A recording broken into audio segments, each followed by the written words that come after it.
Hey, welcome to a new Project Kamp update. In this video we're going to talk about some fire issues here on the land. We're going to clean up some oak trees and I'm going to show you some research we've been doing with different types of wood and different types of coating.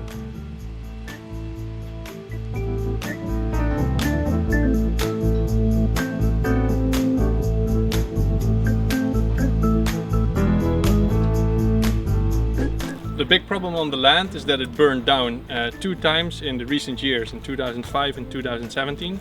And when we bought the land where we're looking for it, this was actually all just flat and burned down sticks and wood. All the trees were not there yet. So there used to be this pine forest here, but yeah, all traces of burn. So everything you see now grew back in the last 4 years. And in a way it seems like a good thing, but not really, because what grows back is eucalyptus or mimosa trees. And they are non-native trees, so they don't come from here. And the downside is they grow so fast that they take away all the shade for the other trees that's supposed to be here. So there used to be here an oak tree, a cork tree, chestnut tree, but because these plants are so invasive, they take over the whole space and the other ones can't grow. So if we want to make a healthy forest with native trees, we need to make sure we get rid of all the invasive trees. So here's one of the few old trees on the land. It's a cork tree, also burned, as you can see.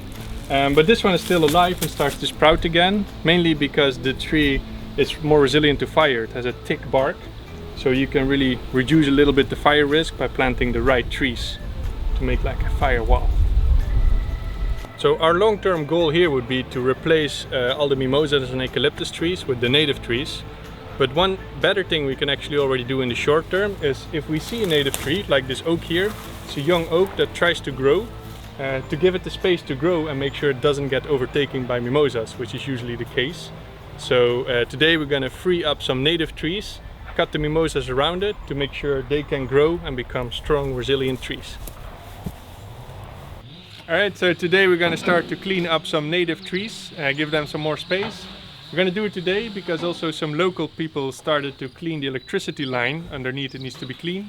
So we're going to join forces and get rid of some mimosas and eucalyptus trees so the oaks and the corks can grow.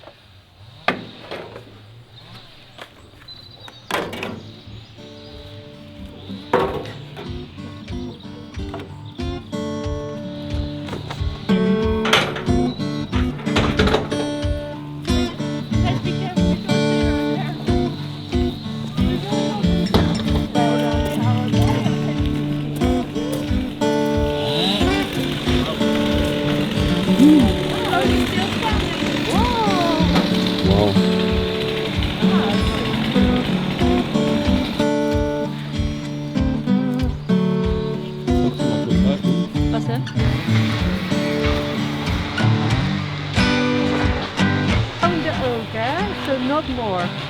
Just that the oak can grow freely, right? Yeah. This is the point. Okay. Look, as you can see here, there's a really nice oak tree. Now fresh in the leaf.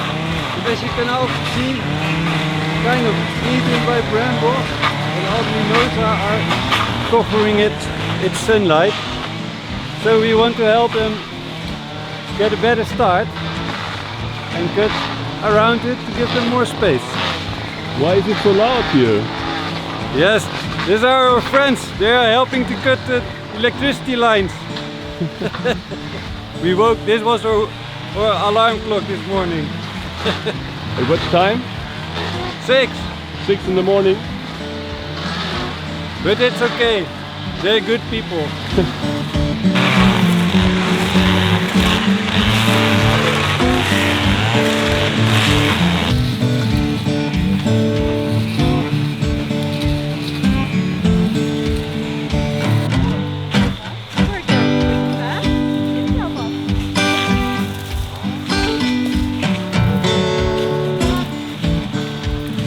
We are freeing that crazy oak tree and we're almost there. We can have a look now. It's looks quite good and I think it's happy to have some sunlight again. Like at the hairdresser. Click, click, click, click. Like a doctor. Like a hairdresser more.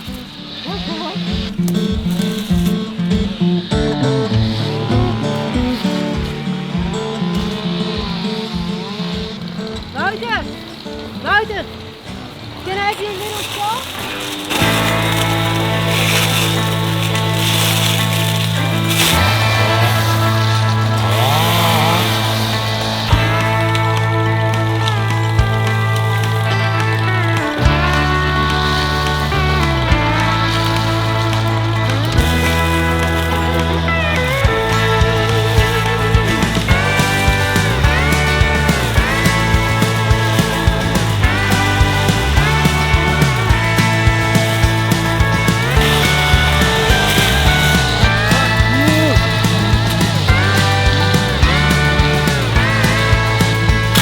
As you can see here, there are still standing some dead trees.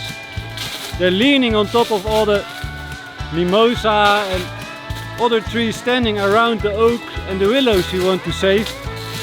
So we have to get them down, otherwise they will fall on the people cutting down there.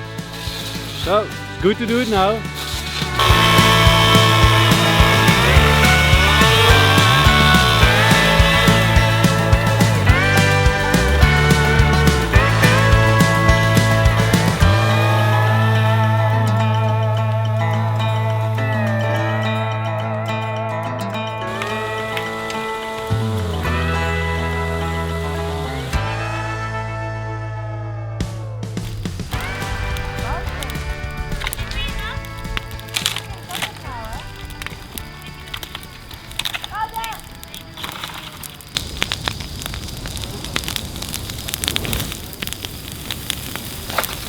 So one of the main reasons to get rid of mimosas is to bring back the native trees, but also to make the land a bit more fire resilient, because as you can see they burn very fast. And this is a fresh cutted mimosa tree. So yeah, we try to get rid of them and plant back more like forks, oats, chestnuts, because they're a bit more fire resilient. And now we're also getting rid of all the organic material to make sure it doesn't burn in the summer when it gets very dry. So we keep the firewood and the useful wood, and this is more the burnable leftover. Not an ideal scenario. Ideally we have a wood chipper, but we're still saving for a tractor.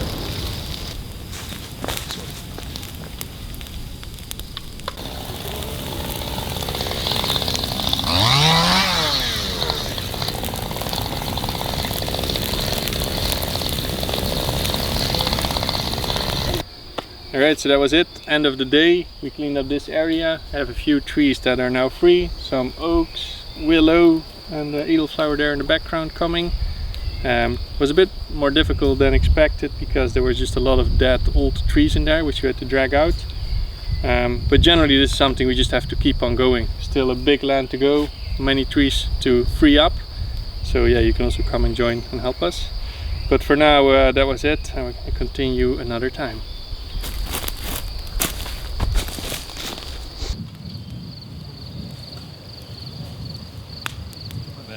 Oh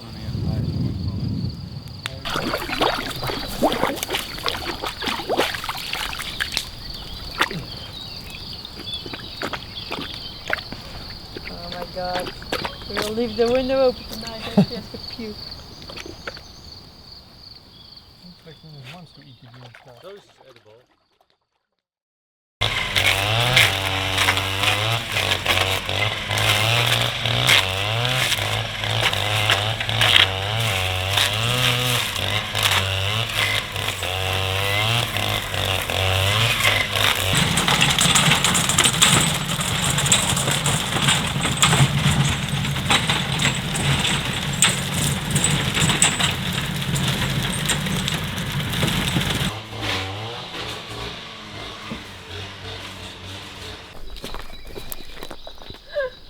This is super weird.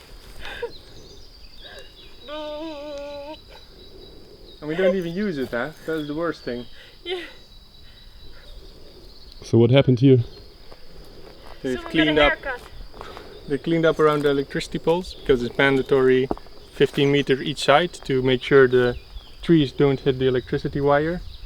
So every 5 years they would clean it, especially the fast growing trees. So now it's very bare land looking at a very beautiful electricity pole.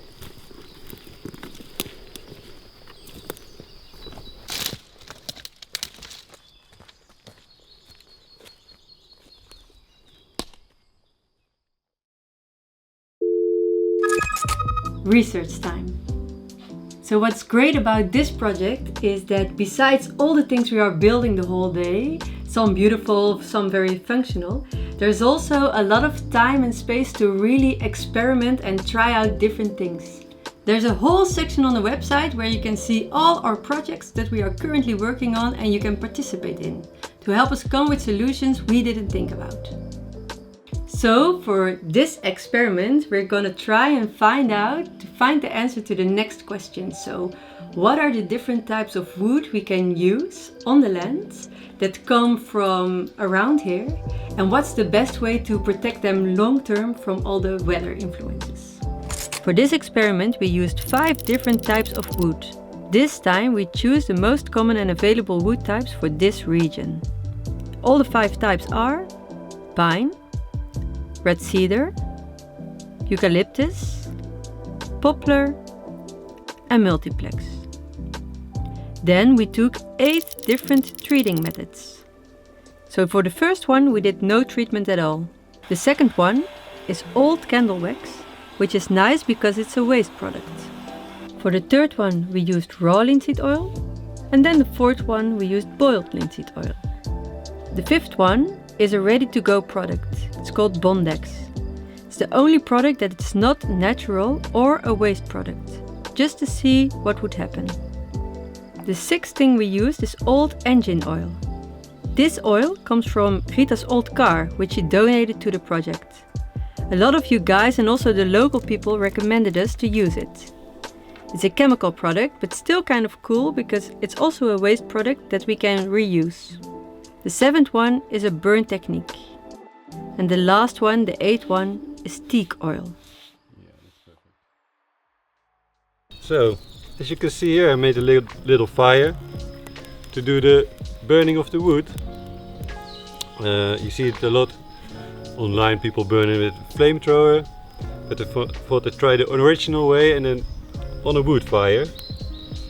And the key, of course, is to get an evenly burned surface. So when you burn one piece of the wood too much, then it won't be strong enough anymore, and if you burn it too little, then it won't protect enough. So you want a nice equal surface. So that's why I made a fire like this, and you put it on and then just wait for a while. Maybe move it a bit. See where my pliers are. Oh yeah.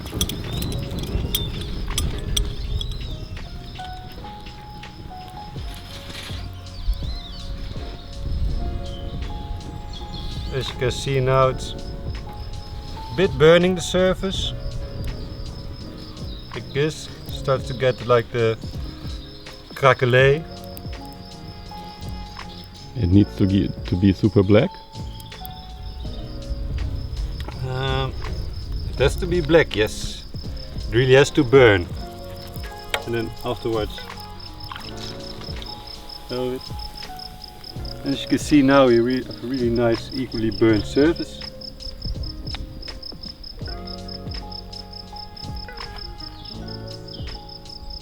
And this should protect the wood from bacteria and fungus, and also protect it from burning another time, because the burnt wood burns less quick than the fresh wood.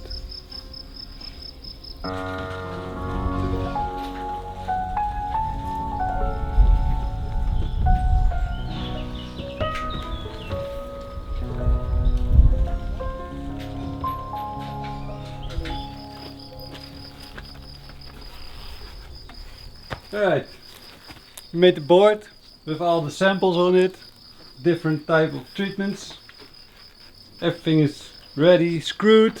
We made a decent structure which you can put somewhere and which will stay for a couple of years, strong enough to carry the load.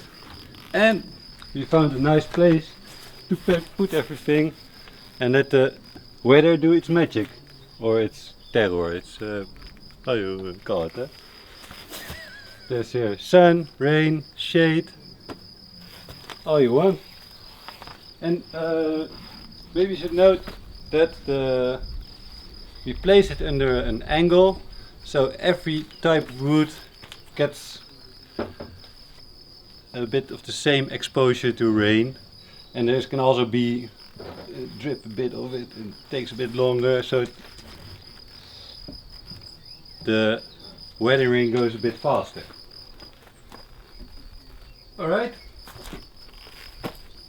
Ready? I am ready.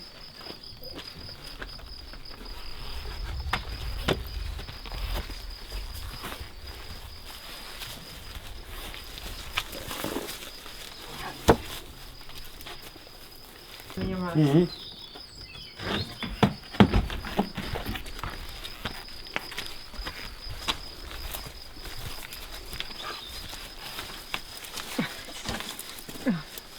Let's go. Good too. Alright, we want to put it a bit off the ground so the grass and everything that grows here doesn't influence the results.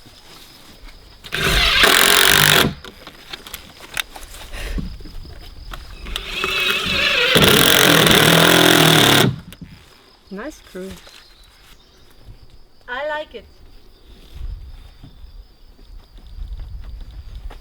This will survive. Nice, huh?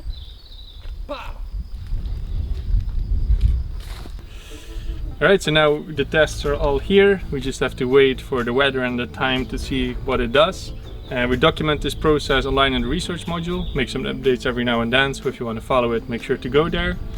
And that was it for this video. In the next video we're going to start cleaning up the small ruin we have down there, seeing what we're going to do with it, so it's going to be exciting. If you already want to see that video, you can support on Patreon. If not, we'll just see you again next week, same time, same channel. Thanks for watching.